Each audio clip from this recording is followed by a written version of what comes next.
亲爱的朋友们，欢迎来到微光夜读。你真的决定去当兵了？林婉仪双手插兜，眉头紧锁。可是当兵能有什么出路啊？林婉仪皱眉，我理解她的担忧，但心意已决。我已经决定了，时间会证明一切。望着她远去的背影，我没想到这竟是我们感情的终点，更没想到6年后的同学聚会，当军车停在酒店门口，他会用那种眼神看着我。接下来开始我们本期故事，记得点击订阅并开启小铃铛。在江城高中，我周志成是出了名的数学学霸，虽然性格腼腆，不善言辞，但在学校小有名气。每次数学竞赛，老师都会点我的名，而我总是默默地走上讲台，接过奖状，然后在同学们的掌声中低着头快步回到座位。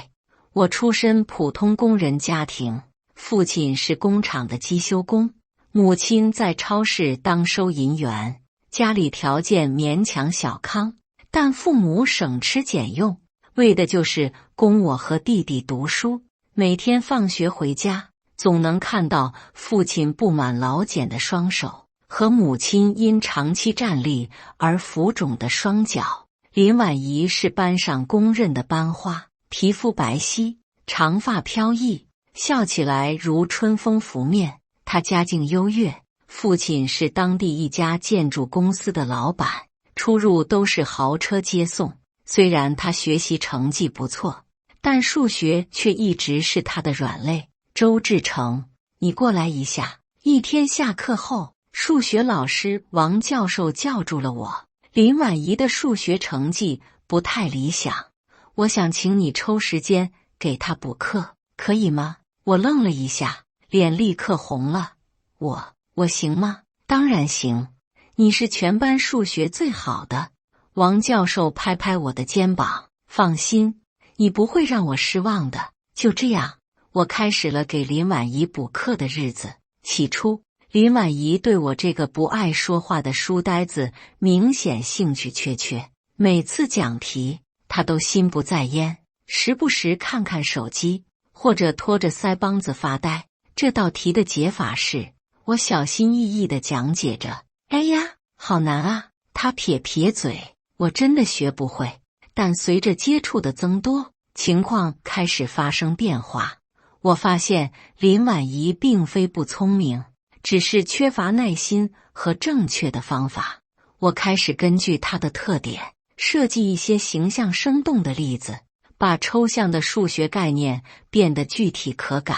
你看，我们可以把这个函数想象成一座桥，两端的支点就是。慢慢的，她的眼睛开始发亮，问题也越来越有深度。你讲题比老师清楚多了。一次补课后，林婉仪由衷的赞叹，要是早点找你辅导，我数学就不会这么差了。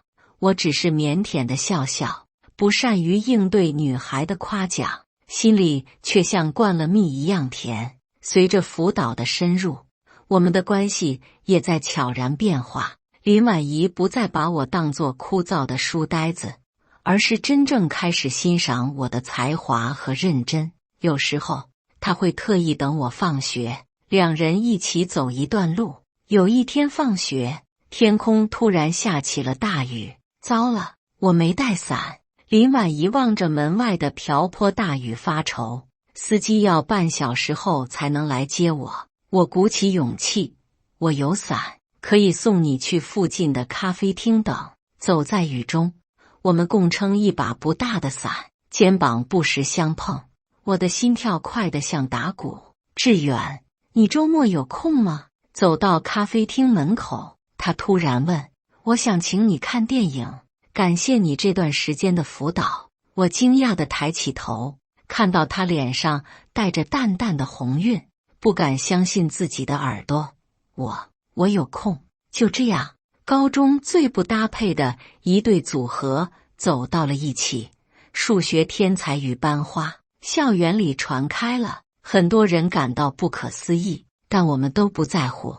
在学习之余，我们会一起去看电影、逛书店，或者只是坐在河边聊天。志远，你以后想做什么？一次，林婉仪枕在我的腿上，仰头问我。我想教数学，可能在大学里，也可能在中学。我认真的回答，把复杂的知识讲得简单明了，让更多人爱上数学。你一定会是个好老师，他笑着说，就像现在教我一样。阳光透过树叶，斑驳地洒在他的脸上。那一刻，我觉得自己是世界上最幸福的人。高三的日子紧张而忙碌，周志成和林婉仪的感情在备考压力中反而更加深厚。我经常帮他复习功课，两人约定考上同一所大学。你数学这么好，肯定能考上重点大学。林婉仪常常这样鼓励我，我们一起努力，考上一所学校。我点头应允，心里却默默担忧。我知道林婉仪家境优越，即使考不上理想的大学，也可以选择出国或者复读。而我家里条件有限，弟弟马上就要上高中，必须一次性考好。每天清晨，当闹钟响起时，我总是第一个起床，打开台灯，复习前一天的知识点。晚上熄灯后，我还会借着手电筒的微光记公式、背概念。这一切的努力，都是为了能和林婉仪一起走进同一所大学的校门。高考前夕，我们都进入了最后的冲刺阶段。志远，我给你买了些补脑的营养品。考前一周，林婉仪塞给我一袋东西，别太累了，保持好状态。我感动得说不出话来，只是紧紧握住她的手。终于，高考的日子到来了。第一天的考试顺利结束，我对自己的表现很满意。林婉仪也信心十足，明天还有数学，你的强项。晚上她给我发信息，一定会考得很好。可命运弄人，高考第二天，也就是数学考试那天，我在吃早餐时就感到腹部隐隐作痛。刚开始我以为只是紧张导致的肠胃不适，便没太在意。进入考场后，疼痛越来越剧烈。当试卷发下来，我的冷汗已经浸湿了衣背。我强忍着疼痛，咬牙答题，但思维明显不如平时清晰。还有半小时考试结束，监考老师的提醒如同催命符，我的手开始颤抖，视线也变得模糊。我不记得自己是如何完成剩下的题目的，只知道当交卷铃声响起时，我几乎是踉跄着走出考场，直奔医院。急性阑尾炎，需要立即手术。医生的诊断让我如坠冰窟。手术很成功，但高考的发挥却受到了严重影响。成绩公布后，我比预期低了近50分，只够上一所普通大学。林婉仪的成绩也不尽如人意，她的父母当即决定让她复读，或者直接送她出国深造。志远，你呢？要不也复读1年？林婉仪问道，眼中带着期待。我摇摇头，家里负担不起，弟弟明年也要上高中了。那你打算怎么办？普通大学毕业后能找到什么好工作啊？林婉仪有些担忧，沉默良久。我抬起头，直视她的眼睛。我想去应征入伍，当兵。林婉仪明显愣住了，眼中闪过一丝错愕。你要去当兵？你真要去当兵吗？林婉仪难以置信地问。那种天天训练、风吹日晒的生活，你受得了吗？我们坐在小区的长椅上，夕阳的余晖洒在林婉仪的脸上，为她增添了一层金色的光晕。但此刻，她眉头紧锁，眼中满是忧虑。我觉得挺好的，能锻炼人。我认真地回答，而且可以减轻家里的负担。2年后还可以考军校，将来的发展也不错。可是当兵能有什么出路啊？林婉仪皱眉，你这么聪明，特别是数学那么好，完全可以找其他更好的路啊。比如先上个普通大学，然后考研，或者找个培训机构当老师也行啊。我理解他的担忧，但心意已决，我已经决定了，时间会证明一切。林婉仪沉默了，她没想到一向老实听话的我会如此固执。虽然她表面上支持我的决定，但我能感觉到她的心已经开始动摇。接下来的日子，我忙着办理入伍的各种手续，林婉仪则准备着复读的事宜。我们见面的次数越来越少，交流也变得生脆起来。婉仪，我考了第1名，体检也全部合格，下个月就要去报到了。我兴奋地告诉她这个消息，希望能得到她的祝福。哦，那挺好的。她的回应却异常冷淡。我也要开始复读了，可能会很忙。我的心一点点下沉，但仍然试图挽回。我会努力的，争取早日立功，能够申请探亲假回来看你。林婉仪勉强笑了笑，我相信你，但我能感觉到她的笑容中带着勉强。入伍前的最后一晚，我约林婉仪吃饭，希望能有个美好的告别。餐厅里，两人默默无言，气氛尴尬而沉重。婉仪，最后，我鼓起勇气打破沉默。我会努力的，考军校，将来一定会有好发展。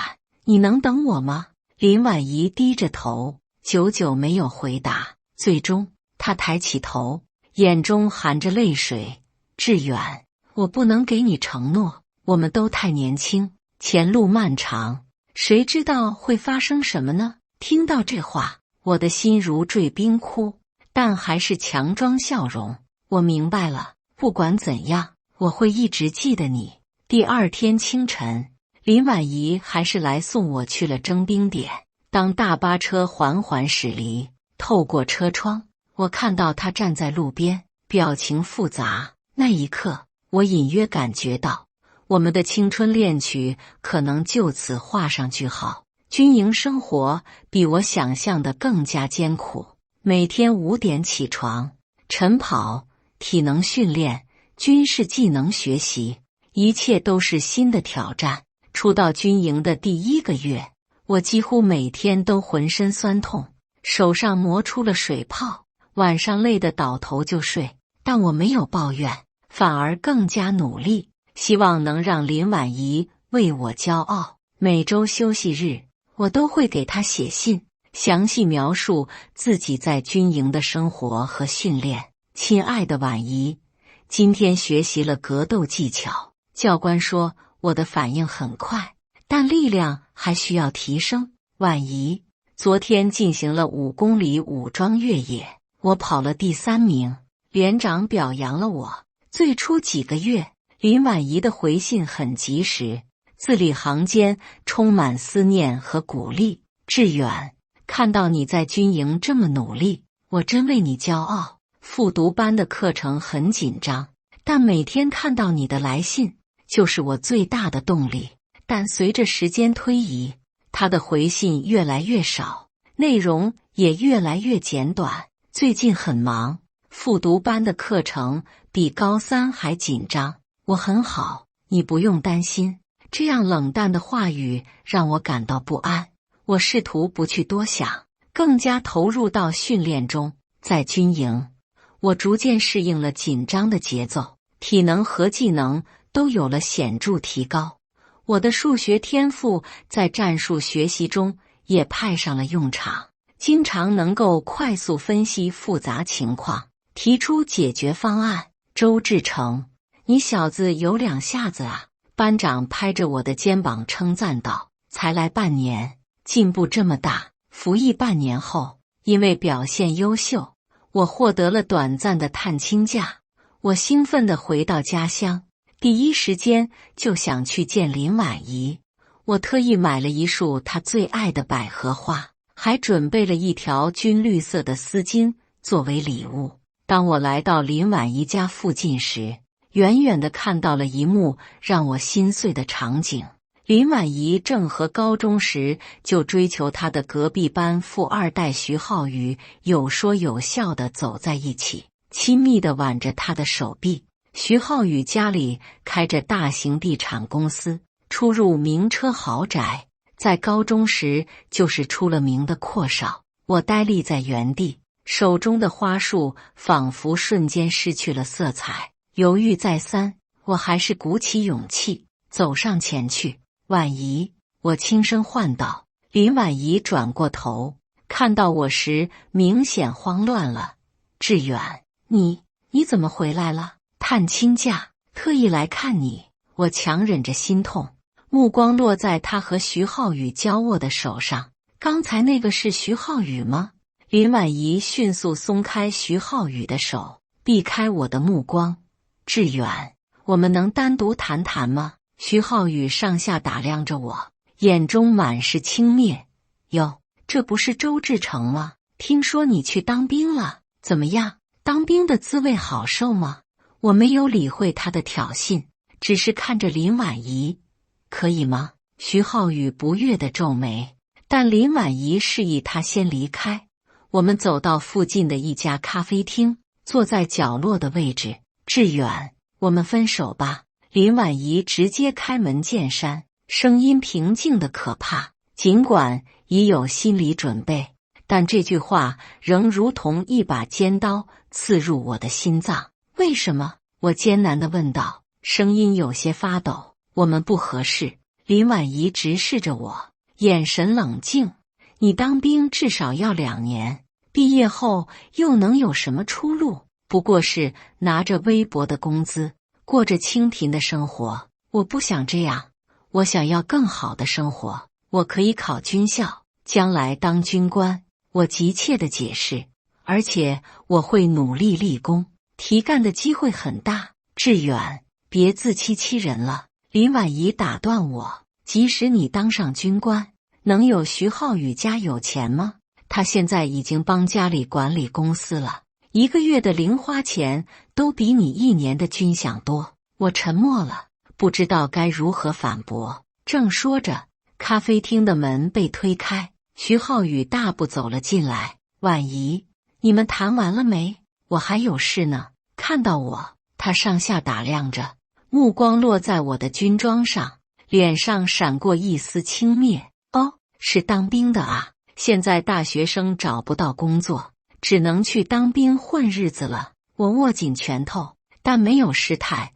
服役是为了保家卫国，不是混日子。保家卫国，徐浩宇嗤笑，说得好听，不就是因为高考成绩差，上不了好大学才去当兵的吗？我看着林婉仪，希望她能为我辩解一句，但她只是低着头，默认了徐浩宇的话。这沉默比任何言语都更伤人。我明白了，祝你们幸福。我努力控制着情绪，转身离去，没有回头。走出咖啡厅，我将那束百合花和准备好的礼物扔进了垃圾桶。心中的梦想和爱情似乎在这一刻全部破碎。回到部队后，我将所有的痛苦和屈辱转化为训练的动力，每天比谁都早起，比谁都刻苦，把全部精力投入到军事训练中。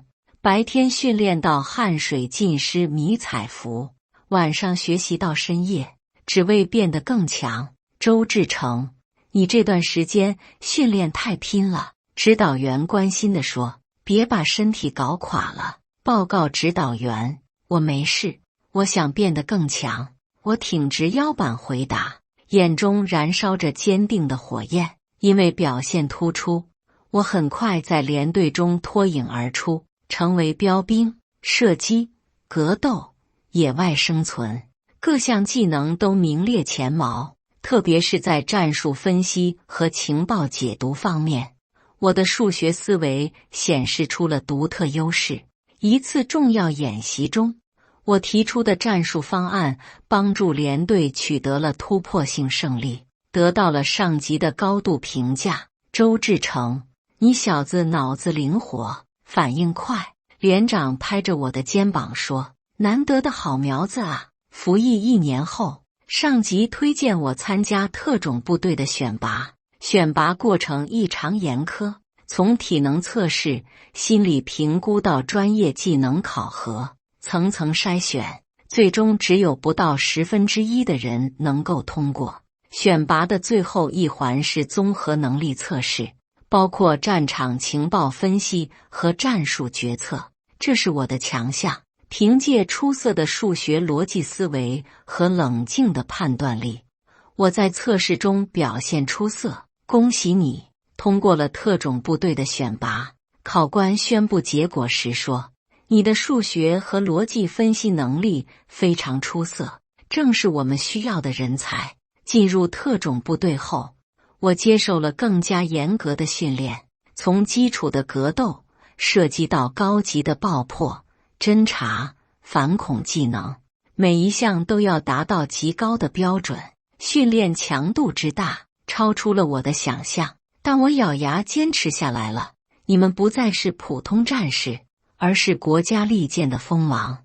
队长在训练中严厉地说：“在极端情况下，你们的每一个决定都可能关系到国家安全和人民生命。”这句话深深地刻在了我的心里。我逐渐明白，当兵不仅仅是一份职业，更是一种使命和担当。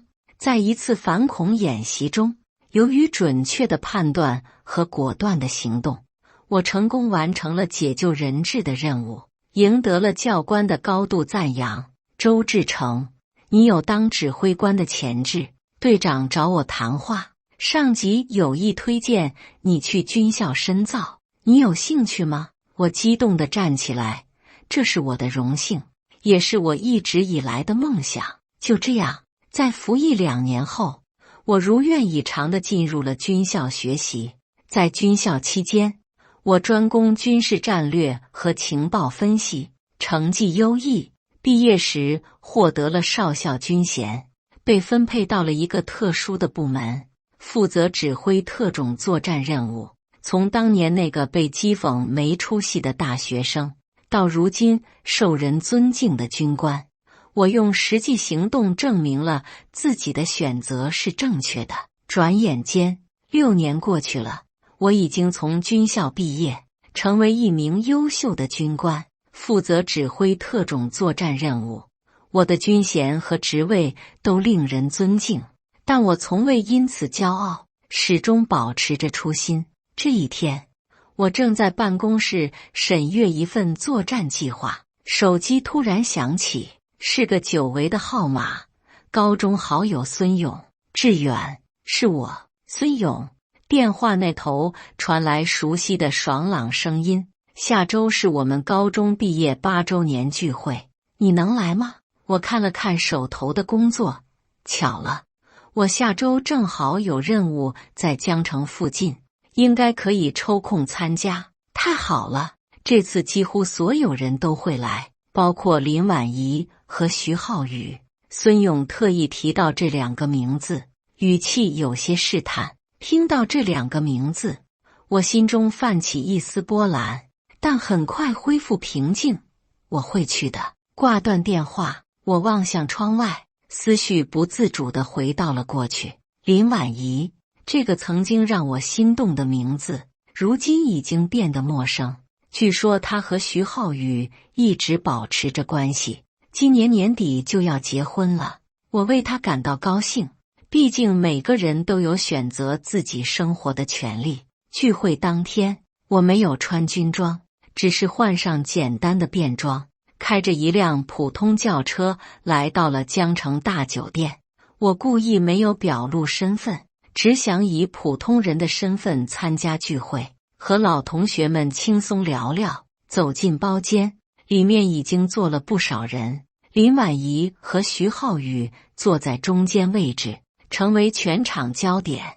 他比以前更加光鲜亮丽，浑身名牌；徐浩宇则西装革履，一副成功人士的模样，正在大声谈笑，炫耀自己的生意经验。周志成、孙勇第一个发现了我，热情地迎了上来：“你终于来了，兄弟，好久不见啊！”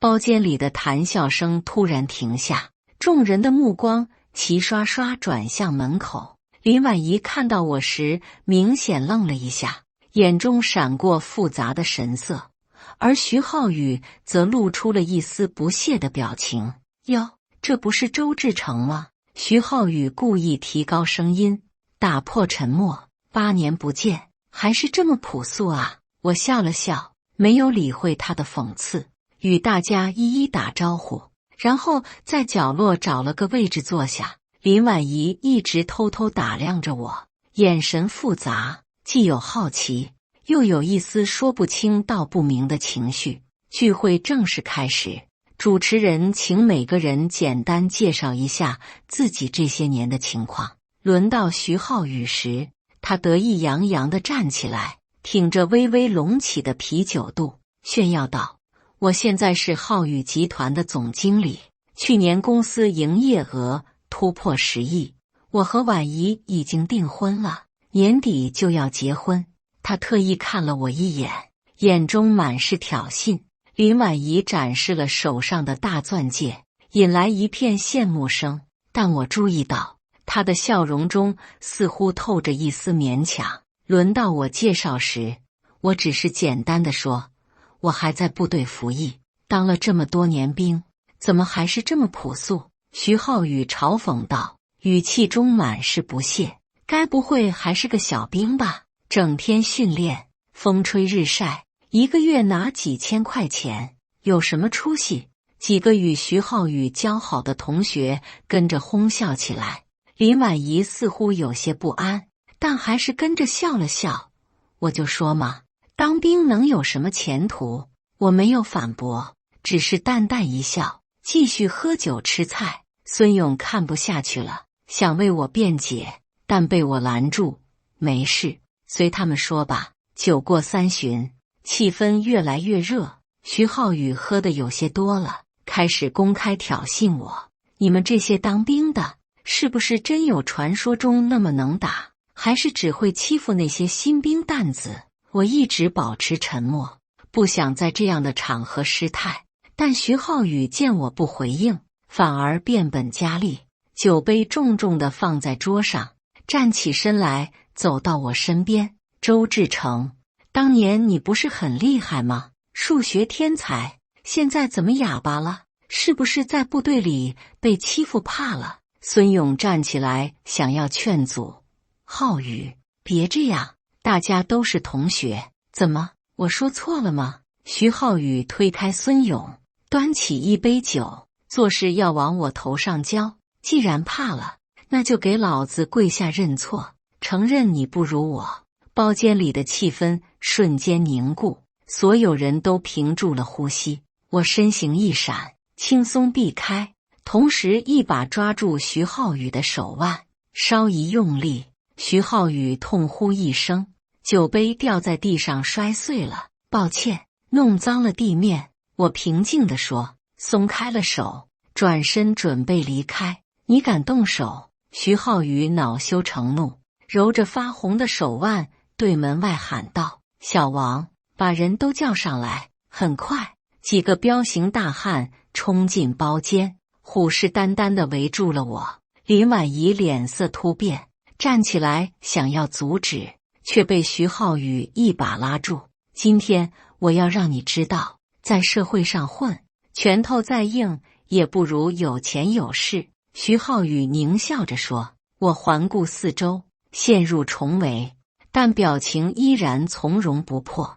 包间里的同学们有的紧张地站起来，有的惊慌地后退，场面一片混乱。“看来你是真要玩大的。”我平静地说，掏出手机拨通了一个号码：“老张，我在江城大酒店遇到点麻烦，带队过来一趟。”徐浩宇轻蔑一笑：“怎么，搬救兵？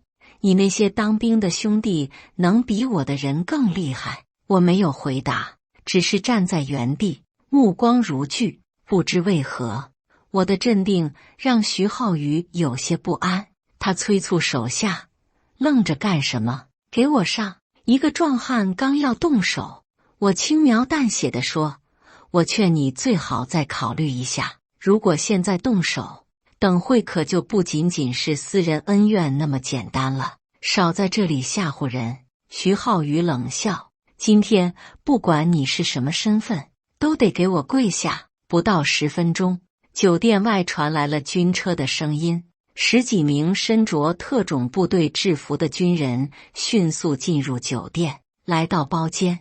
为首的军官看到我，立刻敬礼：“周队长，您没事吧？”包间里顿时一片寂静，所有人都震惊地看着这一幕，尤其是林婉仪，嘴巴张得大大的，几乎不敢相信自己的眼睛。“没事。”我点点头，示意军官稍息，然后转向所有人：“抱歉，打扰大家的聚会了。”徐浩宇和他的手下脸色煞白，不知所措地站在原地。一名年轻军官上前2步，严肃地说：“这位是国家反恐特种部队的周志成周队长，负责指挥多次重要任务，立过多次功劳。现在已是少校军衔，擅自冒犯军人，干扰军人正常社交活动，属于严重违法行为。”孙勇一脸惊讶：“志远，你现在是特种部队的指挥官？天哪，太不可思议了！”其他同学也纷纷惊叹，议论纷纷。林婉仪更是目瞪口呆，完全没想到当年他看不起的穷当兵，如今已经成为了一名受人尊敬的特种部队指挥官。“浩宇，你说的对。”我平静地看着面如土色的徐浩宇，“当兵确实挺辛苦的，工资也比不上你们做生意的高，但我从不后悔自己的选择，因为我保卫的是每一个中国人的安全，包括在座各位的。”徐浩宇低着头，一句话也说不出来。他的那些手下也都噤若寒蝉。此时，一名年轻军官走上前报告：“周队长，总部来电，有紧急任务，请您立即返回。”我点点头，向大家道别：“抱歉，公务在身，我得先走了。今天很高兴见到大家。”临走前，我最后看了林婉仪一眼，她的眼中满是复杂的情绪，惊讶、后悔、羞愧，还有一丝说不清道不明的感情。但我只是对她淡淡一笑，没有任何怨恨，只有一丝释然。“婉仪，祝你幸福。”说完，我转身离去，背影挺拔如松，留下包间内一片寂静。我离开后，包间里的气氛异常尴尬。徐浩宇灰溜溜地坐在角落，不敢再说话。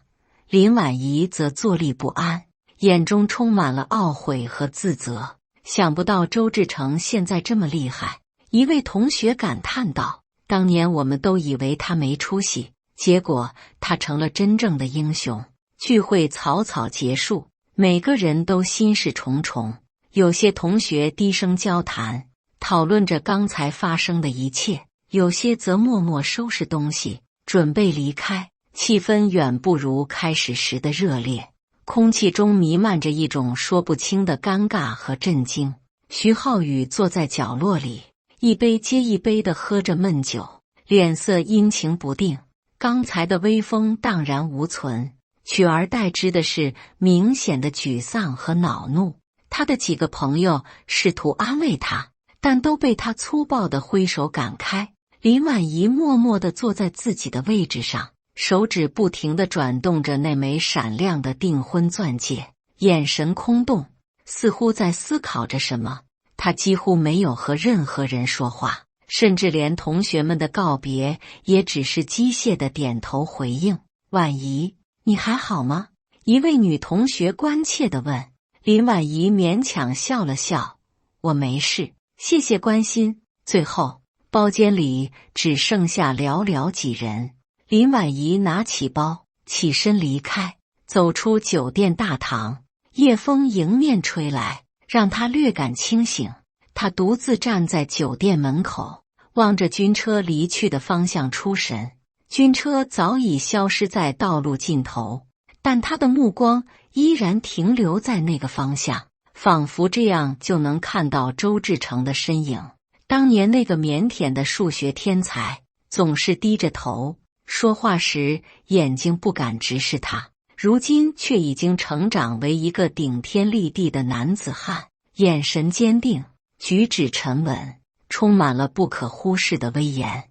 而他却因为眼光短浅，因为对物质的迷恋，错过了一个真正值得托付终身的人。想到这里，他不由得握紧了拳头，指甲深深地陷入掌心，却感觉不到疼痛。婉仪，我们走吧。徐浩宇走过来，语气中少了往日的骄傲，多了几分沮丧。别想那么多了。他递给林婉仪一杯热奶茶，试图缓和气氛。别在这站着了，风大，回家吧。林婉仪看了他一眼，眼中满是失望。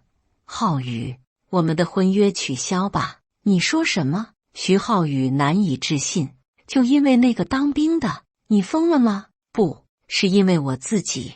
林婉仪摇摇头，表情异常平静。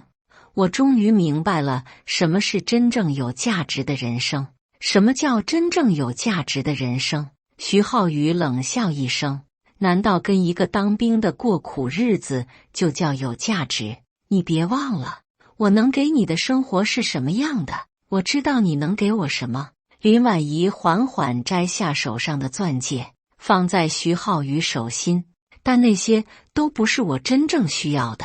周志成让我明白，真正的价值不在于拥有多少钱，住多大的房子，而在于能够坚守自己的信念，对社会有真正的贡献。你会后悔的。徐浩宇握紧钻戒，表情有些扭曲。等你冷静下来，你会意识到你犯了多大的错误。也许吧，但这是我自己的选择。林婉仪平静地转身离开，背影显得异常坚定。回到家里，林婉仪坐在床边，打开了尘封已久的相册，翻开泛黄的相片，高中时的回忆扑面而来。她找到了一张和周志成的合照，那是在一次数学竞赛后拍的。照片中的周志成腼腆羞涩，嘴角带着微笑，眼神中却有着坚定的光芒，手里拿着一个奖杯。而她年轻漂亮，站在周志成身边，笑容灿烂，却目光短浅，只看重外在的物质条件。那时的她多么年轻，多么无知。她曾经以为拥有豪车、大房子和奢侈品才是幸福的象征，却从未想过这些外在的东西有多么空洞。林婉仪轻轻抚摸着照片，想起周志成今天离开时看他的那一眼，平静中带着一丝怜悯，没有怨恨，也没有讽刺，只有理解和释然。想到这里，他不禁潸然泪下。1个月后，林婉仪鼓起勇气去我所在的部队找我，却被告知我已带队执行一项为期2年的特殊任务，无法联系。周队长临走前留了这个给你。门卫递给他一封信，说是如果你来找他，就把这个交给你。信中我写道：婉仪，谢谢你当年的决定，正是因为你的离开，我才找到了真正的自己。我从不后悔选择军旅生涯，这条路虽然艰辛，却让我实现了自我价值。希望你也能找到真正适合自己的人生。林婉仪含泪读完信，明白了自己当年的肤浅和错误，但一切已无法挽回。而我则继续在自己选择的道路上前进，为保卫国家安全贡献着自己的力量。在我心中，那段青涩的初恋已成为珍贵的记忆，但更重要的是，它教会了我一个宝贵的人生哲理：真正的价值不在于外在的财富和地位，而在于坚守自己的信念，实现自我的价值。2年后，我从特殊任务归来，因在一次国际行动中的突出表现，被授予荣誉勋章。授勋仪式上，有记者问我成功的秘诀，我望着台下熙熙攘攘的人群，嘴角微微上扬，想起了那个夏日午后，林婉仪问我为什么要当兵时，我给出的回答，坚信自己的选择。我微笑着说，时间会证明一切。镜头前，我挺拔的身姿和坚毅的目光，向世人诠释着一个简单而深刻的道理：人生的道路有千万条，无论选择哪一条，只要坚定信念，执着前行，终会抵达属于自己的辉煌。感谢大家的观看，本期故事精彩吗？欢迎大家在下方评论区吐槽。如果你喜欢这类故事，记得点击订阅微光夜读，并分享给更多的人，这会对我帮助很大。再次感谢大家的观看。